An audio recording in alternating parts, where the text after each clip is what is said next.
Questa è la tipica pizza di Pasqua o crescia marchigiana, alta, soffice e buonissima, perfetta per la colazione salata di Pasqua ma anche da accompagnare agli antipasti. Prepariamola insieme.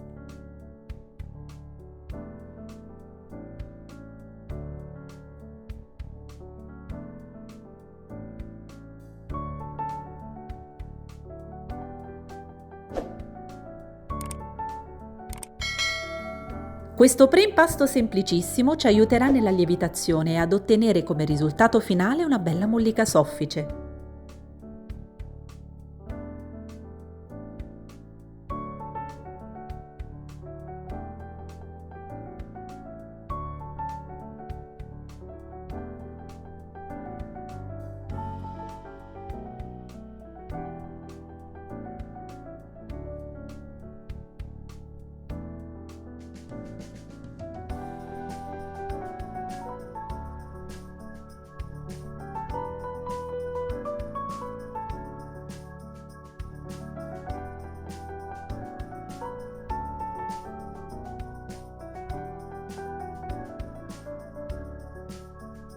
Il riposo in frigo servirà a far maturare i sapori e a rendere più profumato l'impasto. Inoltre ci aiuterà a non far scaldare la maglia glutinica durante la lavorazione successiva.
Se non avete lo stampo del panettone va benissimo anche una teglia a diametro 20 cm con i bordi alti.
Ed ecco il risultato finale, la nostra pizza al formaggio è pronta per essere gustata, soffice, saporita e profumatissima, con un cuore di pecorino che conquista il primo morso.